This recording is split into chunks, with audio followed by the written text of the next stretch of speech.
The Vietnam War was already one of the most dangerous and exhausting battles soldiers had ever faced. Every day was a fight to survive. The jungle wasn't just a place, it was an enemy in itself. The thick, green walls of trees made soldiers feel trapped. The heat was heavy, the air sticky, and danger was everywhere. Snakes slithered underfoot, insects bit at every inch of skin, and the enemy could be hiding behind any tree. Soldiers had to stay alert every second, because the smallest mistake could mean death. But after weeks in the jungle, many soldiers realized there was another threat, one that wasn't human. It started with whispers, stories told in low voices at campfires when the night was too quiet and everyone's nerves were on edge. Soldiers would lean in close and say, "Have you heard about the Rock Apes?" At first, new recruits thought it was just a joke. War was already terrifying, so of course the older soldiers would invent campfire tales to scare them even more. But as the stories piled up, it became clear these weren't just jokes. The descriptions were all too similar. Tall creatures, bigger than men, covered in hair, moving on two legs. They looked like apes, but not the kind you'd see in a zoo. These things were massive, broad shoulders, long arms, and glowing eyes that cut through the darkness. Some soldiers said they heard strange cries deep in the jungle, sounds unlike any animal they knew. Others claimed they had been pelted with stones from the trees, though no enemy was ever found nearby. And then there were the footprints, huge, deep prints in the mud, far larger than a man's, found in places no one could explain. At night, the jungle was filled with noise, the calls of birds, the hum of insects, and the occasional distant gunfire. But sometimes, in between those sounds, there was something else, something heavy moving through the trees, something that watched but didn't reveal itself. The soldiers began to notice it most when the jungle went quiet. Animals suddenly stopped calling, birds stopped singing, and the air grew thick with silence. That's when men felt it most, eyes on them, tracking them, waiting for the right moment. It wasn't just one platoon either. Different groups of soldiers in different regions of Vietnam all told the same story. They hadn't spoken to each other. They hadn't shared notes. Yet the details matched. That's what made it so frightening. One veteran later recalled, "At first I thought it was just nerves, just war playing tricks on me. But the more I heard, the more I realized, too many men saw the same thing. We couldn't all be imagining it." The fear spread quickly. Soldiers already had to watch for ambushes and booby traps, but now they also had to wonder if something non-human was stalking them. Every snapped twig could be the enemy, or something worse. The older, battle-hardened soldiers would sometimes shrug and say, "It's just the jungle playing with your mind." But even they couldn't hide the unease in their eyes when the subject came up, because deep down they had heard the stories too. Some had seen things they refused to talk about. The name Rock Apes came from the creature's behavior. Soldiers reported being attacked with rocks and stones hurled from the darkness. Sometimes they'd hear the rocks whistling through the air before smashing into the ground or thudding against trees near their camp. The jungle provided no cover, no clear view, just endless shadows where anything could hide. To the men, it felt like they were being tested, watched, followed, and pushed to the edge of their sanity. Imagine the pressure. You're thousands of miles from home, fighting in a war you don't fully understand. Every sound could be a sign of danger. Every movement in the jungle could be death. And then, on top of all that, you hear that the jungle itself might be hiding creatures no one believes in. Some soldiers laughed it off. They said the Rock Apes were just gibbons, monkeys, or even enemy soldiers trying to scare them. But others swore with absolute certainty that they had seen something that couldn't be explained away so easily. Something that walked on two legs, stared with intelligence, and moved with frightening speed.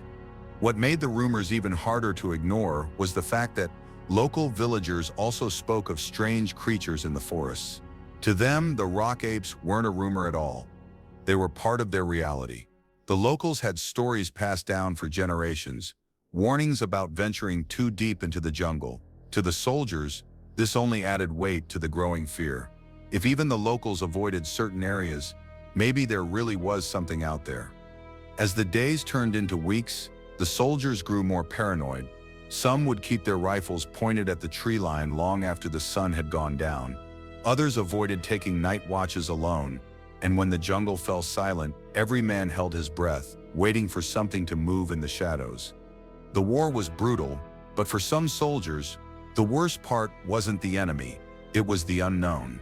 It was the constant question in their minds, what if we're not the only ones out here? What if something else is watching us from the dark? By the time the first real encounter happened, the rumors had already done their job. The men were primed with fear, their nerves stretched thin. They were ready for danger, but not for what they were about to face. Because no amount of training, no amount of preparation could ready them for the moment when the Rock Apes finally stepped out of the shadows. The jungle was alive with noise that night, buzzing insects, croaking frogs, and the far-off rumble of artillery fire.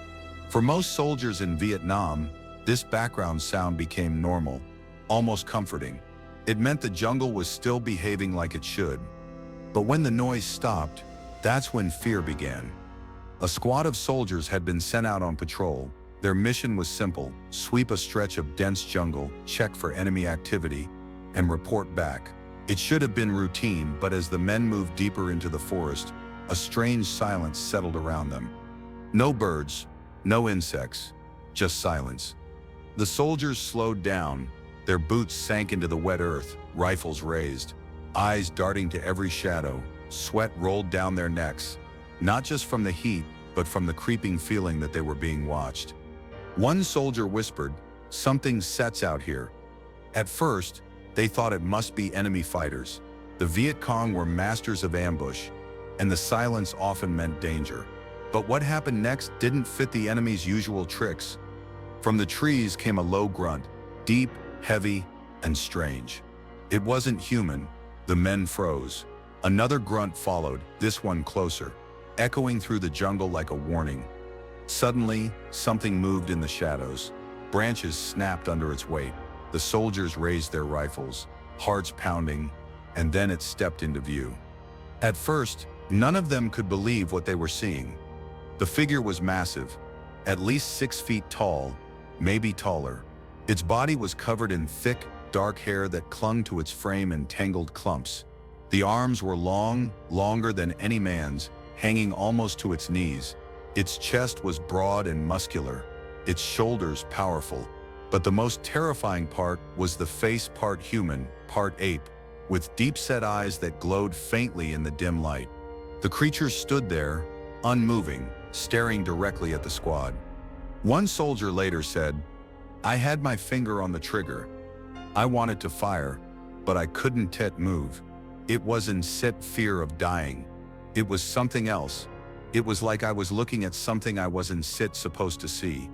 For what felt like minutes, but was probably only seconds, the soldiers and the creature stared at each other. The air was thick with tension.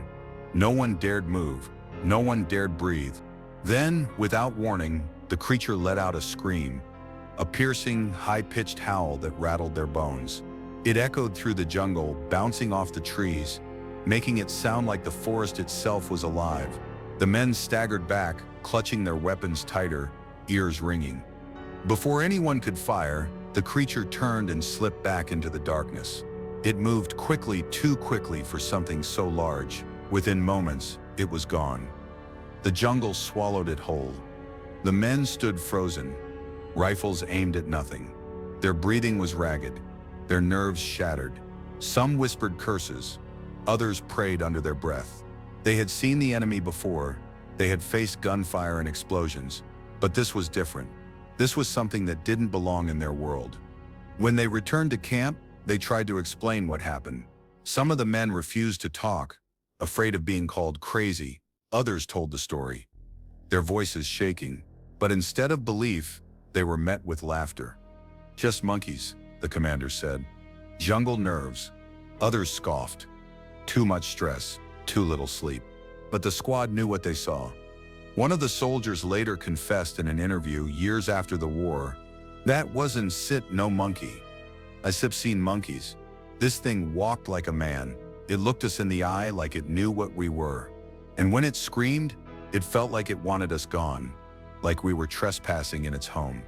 After that night, the soldiers never felt safe in the jungle again.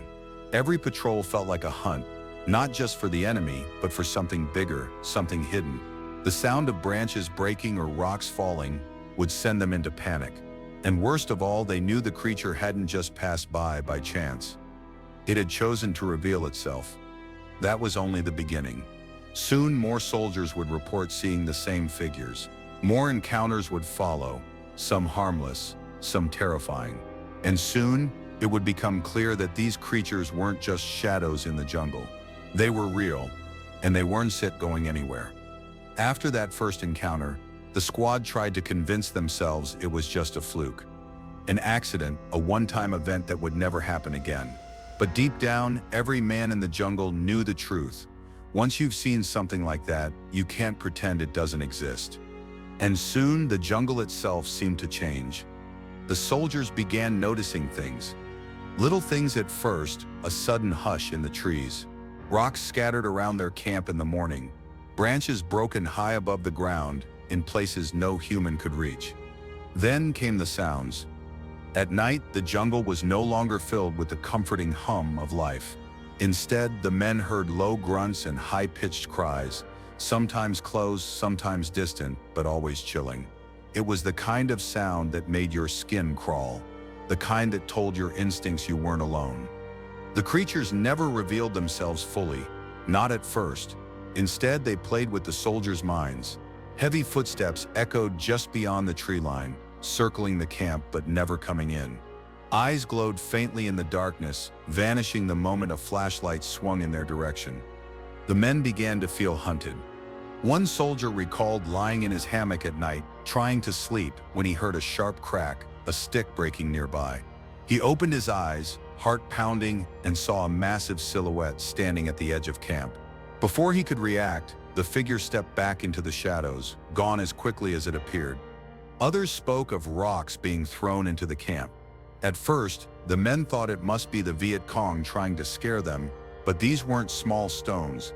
These were heavy rocks hurled with incredible force, smashing against trees and tents.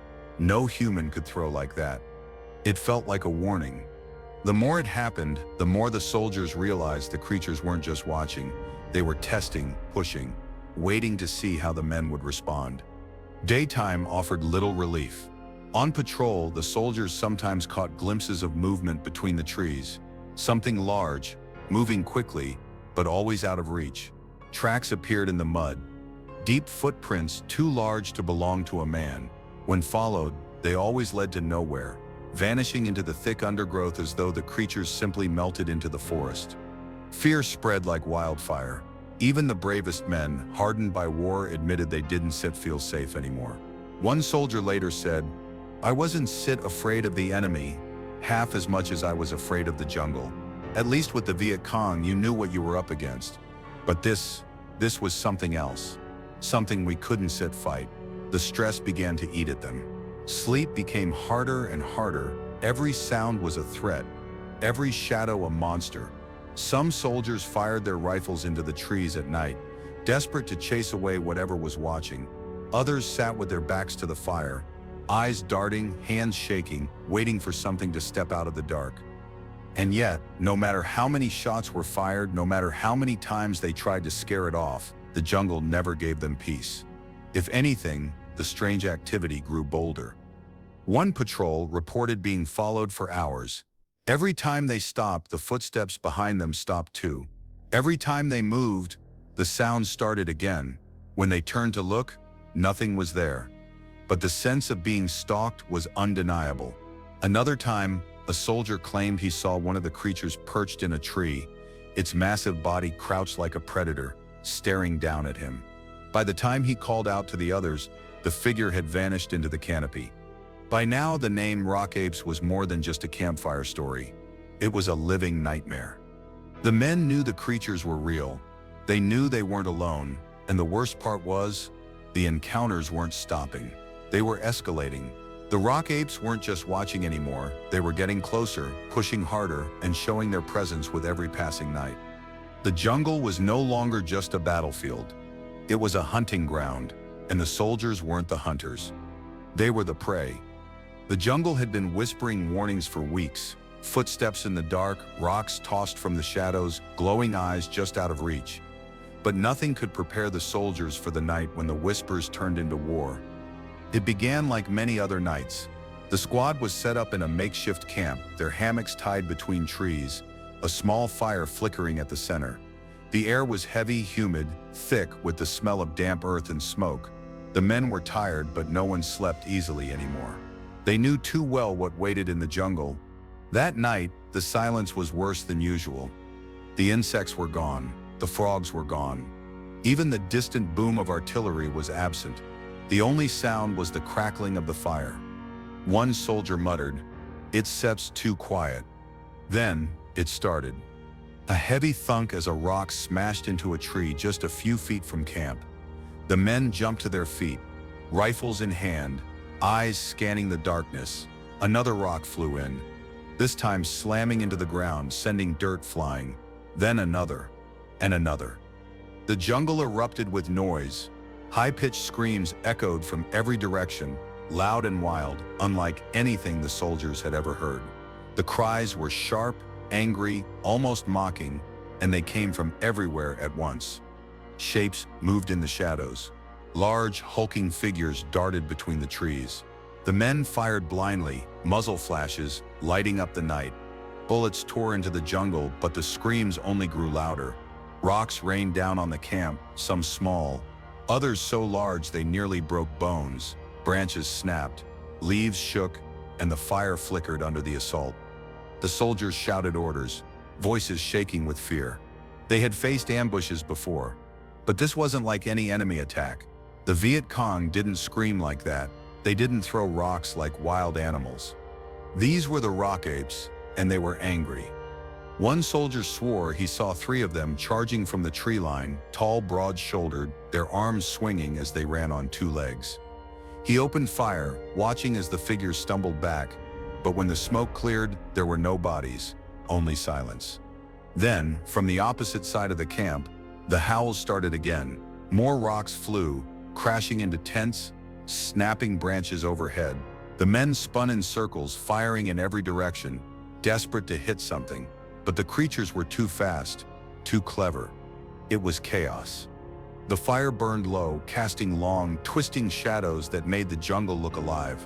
The soldiers' hearts pounded in their chests, ears ringing from the gunfire, arms aching from the recoil, and still the attacks continued. One man screamed as a rock slammed into his shoulder, knocking him to the ground. Another swore he felt claws rake across his back, though no one saw the attacker. The jungle had become a blur of movement, noise, and terror. Finally, after what felt like hours but was probably only minutes, the noise began to fade. The rocks stopped flying. The screams grew distant, then vanished completely. Silence returned. The soldiers stood frozen, rifles still raised, eyes wide. Smoke from the gunfire hung in the humid air. Their camp was in ruins, torn hammocks, scattered gear, rocks littering the ground. Some men were bleeding from cuts and bruises. All of them were shaking. But there were no bodies, no proof. Nothing but the wreckage of their camp and the pounding of their hearts. They had fired hundreds of rounds into the jungle. They had fought back with everything they had, but the Rock Apes had vanished, leaving no trace behind. When dawn broke, the soldiers searched the area. They found footprints, huge prints, pressed deep into the mud, leading away from the camp. Some were fresh, some older, all of them too large to be human. But still, when they reported the attack, their commanders dismissed it. Stress, they said. Monkeys, they said. Just your imagination. But the men knew the truth. They had seen the shapes. They had heard the screams. They had felt the rocks smashing into them. That night, the Rock Apes hadn't just been watching. They hadn't just been warning. They had attacked. And every soldier who lived through it carried the memory forever. The chaos, the fear, the sense of being hunted by something that didn't belong in the world of men. One veteran summed it up years later in an interview, his voice trembling even after decades had passed. "We weren't set fighting the enemy that night. We were fighting something else, something the jungle was hiding, and the scariest part is, we never killed any of them. They just disappeared back into the trees, like they were never really there at all." For the soldiers, The war had always been brutal. But after that night, they realized there were enemies in Vietnam that no bullet could stop and no one would ever believe. The jungle was quiet again. Too quiet. The men sat in the ruins of their camp, exhausted and shaking, their rifles still gripped tightly in trembling hands.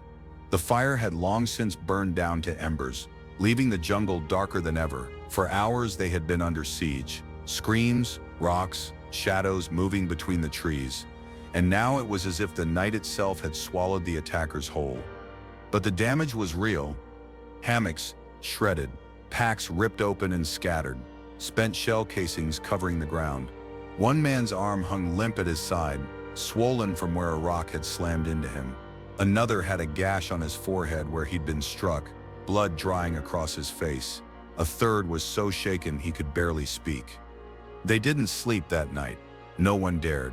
They sat in silence, backs pressed against the trees, rifles ready, eyes darting at every shadow. The jungle seemed to breathe around them, as though it had been awakened by what had happened. When dawn came, it brought no relief. The men moved through the clearing, their boots sinking into mud, still damp from the night before. That's when they saw them, prints in the earth. Huge footprints, deep and heavy, leading away from camp in every direction. Some were fresh, others older, as if these creatures had been circling them for days. The prints were set human. One soldier crouched down, pressing his own boot into the mud beside one of the impressions.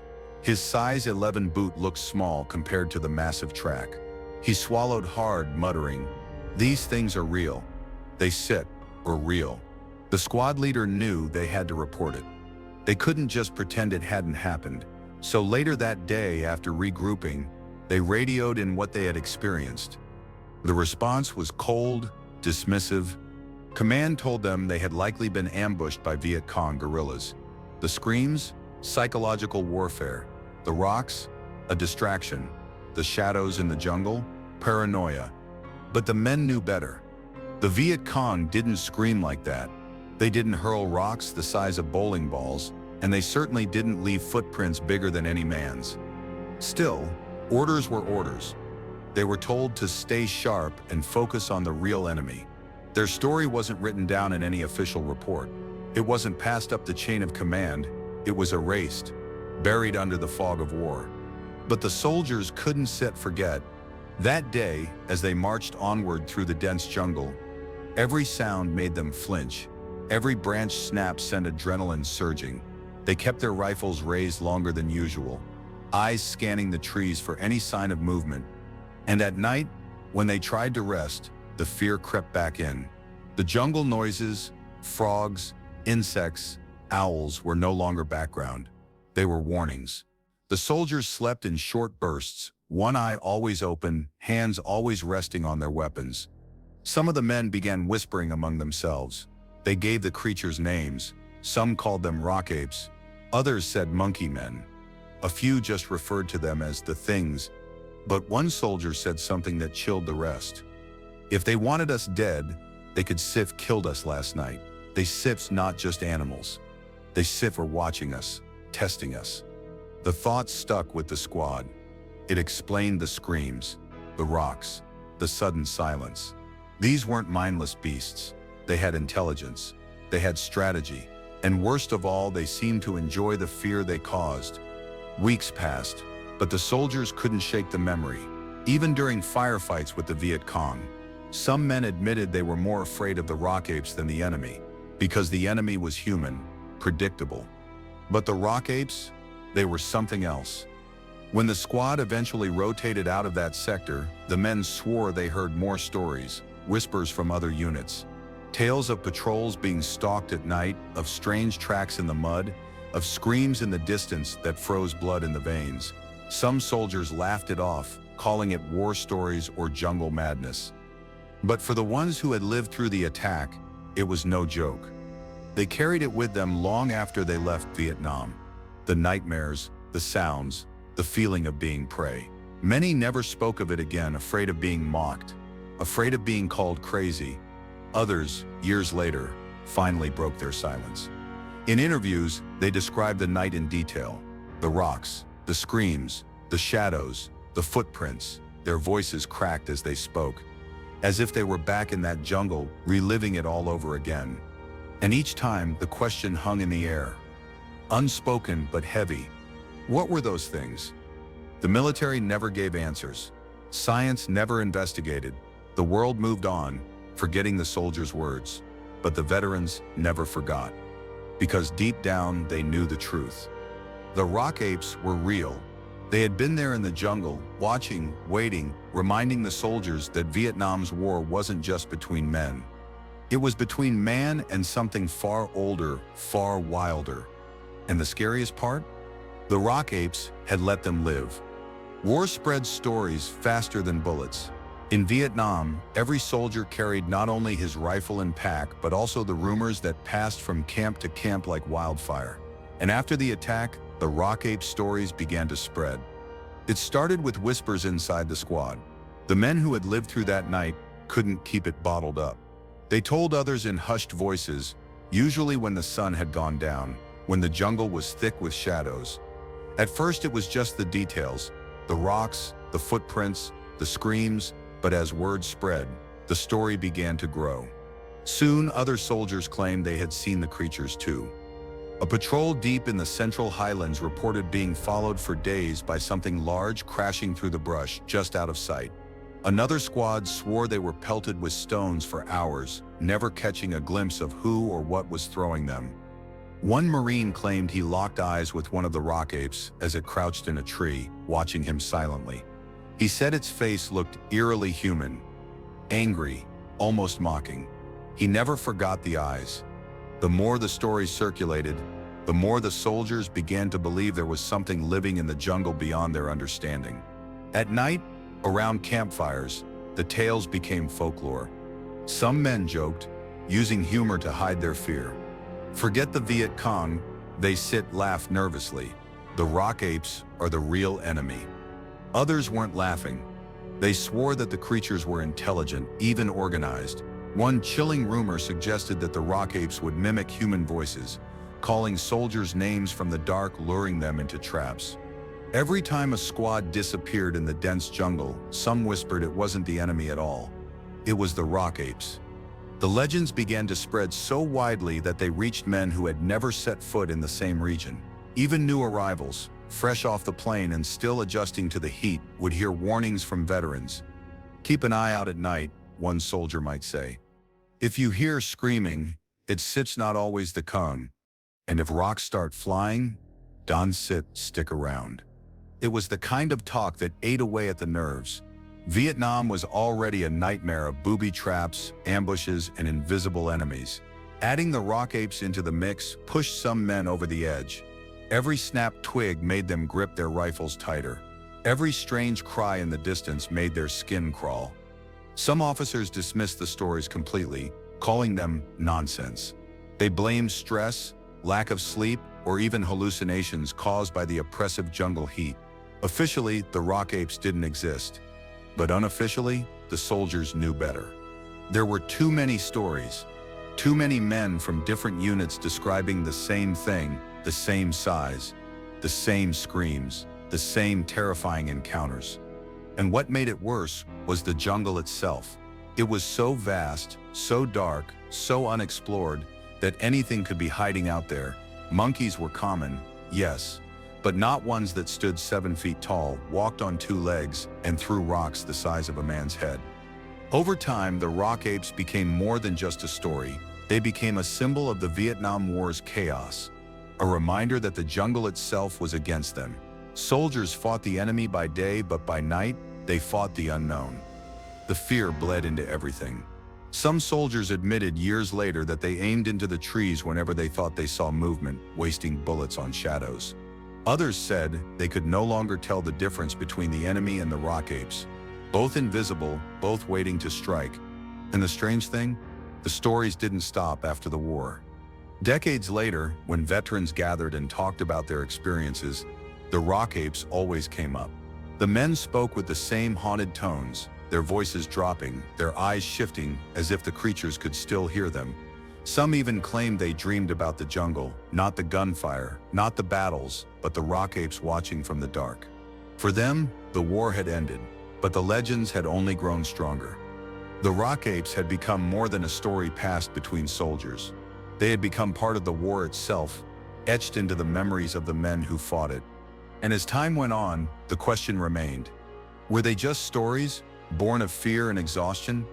Or were they real creatures, hidden deep in the Vietnamese jungle, waiting for their chance to step into the light? The soldiers who lived through it didn't doubt. They knew the truth. Because once you heard the screams, once you felt the rocks rain down, once you saw the glowing eyes staring from the treetops, you never forgot.